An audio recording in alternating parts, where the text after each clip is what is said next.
Watching KATC TV3, Acadiana's news channel at 6.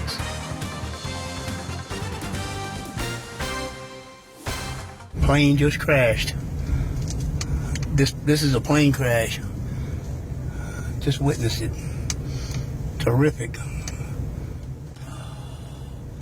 My God. Yeah, it's shocking. My heart was blowing for the first time. My heart just like wanted to stop and give up and take their place, and I just feel like it's pain. It's pain for the family and all that. And 5 people are dead and 4 others are in critical condition after a plane crashed 1 mile from the Lafayette Airport. That crash happened around 9:20 this morning, shortly after the small plane took off. The pilot, Ian Biggs, and 4 passengers, Gretchen Vincent, Michael Walker Vincent, Carly McCord, and Robert Vaughn Crisp, died in that crash. The 6th person on board, identified as Stephen Wade Burzes, is in critical condition at the hospital. 5 of the 6 have ties to the local company Global Data Systems. Gretchen Vincent and her son Walker were the wife and son of the company's president. Crisp and Burzes are listed on the company's website as vice presidents. According to Biggs' LinkedIn profile, he was a pilot and aircraft manager for the company for nearly 2 decades. McCord, meanwhile, was a freelance sports reporter for Cox Sports, ESPN, and WDSU in New Orleans. She was also the daughter-in-law of LSU offensive coordinator Steve Ensminger. All right, Andrew Clay joins us in the studio with more about the life and career of Carly McCord. Andrew. Well, Kendria, there were many tears being shed around the LSU football team during their pregame routine this afternoon. Carly was on her way to Atlanta for today's Peach Bowl. She was the daughter of LSU offensive coordinator Steve Ensminger. Here is the coach before today's Peach Bowl. According to ESPN's game broadcast, it was actually Coach Ed Orgeron who broke the news to Ensminger. On top of being a freelance reporter, many also know her as the Saints and Pelicans in-game host. The Pelicans and Saints released a statement this afternoon, in part reading, "Carly was a valued member of both our New Orleans Saints and New Orleans Pelicans family as an in-game host, and her infectious personality and knowledge of both teams entertained our fans. Not only was Carly an excellent representative of the Saints and Pelicans organization, she was also a highly respected member of the media." Social media has come out in droves. The Saints' Michael Thomas writing that he was just watching her reporting yesterday, adding, "Life is so short. Really wishing I could do something." Matt Moscona from ESPN in Baton Rouge shared Carly's final Instagram story, which was a quote, "Only rainbows after rain, and the sun will always come again." And Sports Illustrated's Ross Dellinger shared a story about from Steven Ensminger. It was an anecdote about his son, in part reading, "He is the toughest guy I know." Now, Ensminger is still coaching the Peach Bowl, which we'll have more on in sports. His daughter-in-law, Carly, was 30 years old. Kendria? 3 bystanders are battling life-threatening injuries, including one who's a familiar face to some KATC viewers. Danielle Truxillo-Britt was in a car that was hit by the plane as it crashed. According to her family, Danielle suffered burns on about 30% of her body, mostly on her right side. She's being treated at a New Orleans hospital, and her family says she's in great spirits. Danielle is a survivor of childhood cancer. We first interviewed her about her journey with St. Jude in the mid-1990s. She was diagnosed with non-Hodgkin's lymphoma as a 7-year-old. She went into remission less than 3 weeks into treatment, and we've done stories on St. Jude with her throughout the years. At the crash site, the investigation will be continuing into the night. Our Chris Welty is live near the scene. Chris, what time will federal investigators be arriving? Kendria, the NTSB should arrive around 9 o'clock tonight. Until then, local law enforcement will continue guarding the crash site.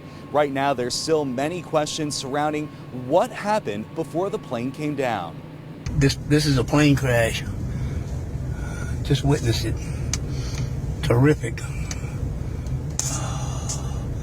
My God. Fire and smoke filled the gloomy sky less than a mile from the Lafayette Regional Airport. This small plane crashing at 9:22 Saturday morning. 8 minutes later, first responders were on scene. We have to heal, but we have to get through this process. That's going to be a slow process, not only for the families and the victims, but also for the first responders.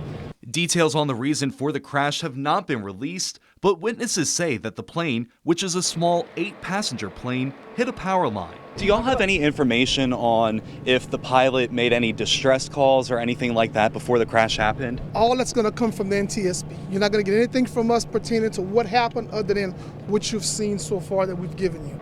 Witnesses say the plane hit 2 cars in a nearby post office parking lot before exploding in a field behind the Pinhook Walmart.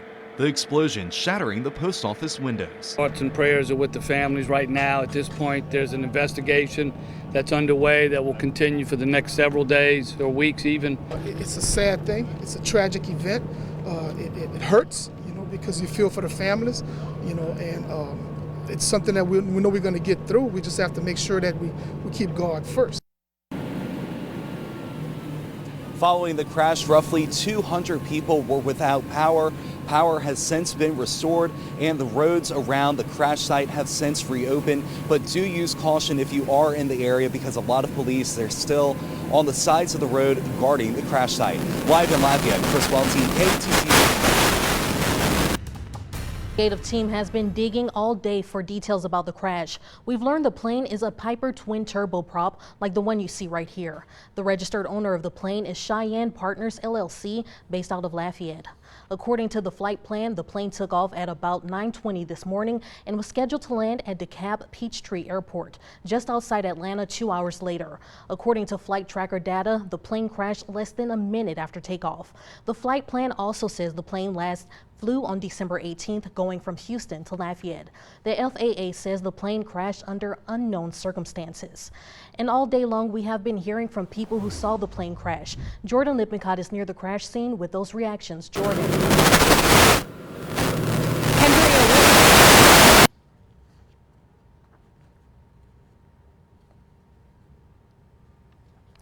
Well, witnesses say they couldn't believe what happened. One gentleman we spoke with lives in a nearby apartment complex. He says he noticed the plane was flying. He noticed the plane was flying lower than unusual. Moments later, the plane hit a utility pole and then 2 vehicles before crashing in the field behind the post office. The plane then ignited into flames. The 2 vehicles also caught fire and the impact of the crash blew out the windows of the post office. And when he's trying all his might to lift up, to pick up the plane, but the plane was already too low. And that's when it hit the post. And when it hit the post, nothing he could do about it. And he did I know he did his best, and I know he did his power for that. And the only thing I just got to say, I'm praying for his family, man. And as the investigation continues into why the plane went down, some are questioning if weather played a role in the crash. Meteorologist Eric Zernick joins us in the weather lab with more on the weather conditions. Eric. Yeah, there is a slight possibility that fog might have been an issue. Like the last several mornings, we woke up to some patchy fog across the area. Visibilities were down around a mile for many locations at 7 a.m. We'll move this forward to about 9:15 when that plane did take off. Some visibilities were improving, especially in Abbeville and New Iberia, but you can see still here in Lafayette, visibility was below 1 mile. Now, usually with fog and it comes to plane crashes, especially during takeoff, normally if fog was an issue, the plane would have overwent the runway and went right into the thruway. But since it was able to get above ground, I think maybe there was an issue with the plane and they tried to circle back. Now, because of that fog, they couldn't see where that runway might have been, causing him to maybe go at a lower altitude, which then eventually made him clipping that power line just a mile from getting to that runway. So that's how fog might have played into that, but I don't think it played into a factor of it getting off the ground, maybe just coming back to the airport. Outside of the fog, we still had a good bit of cloud cover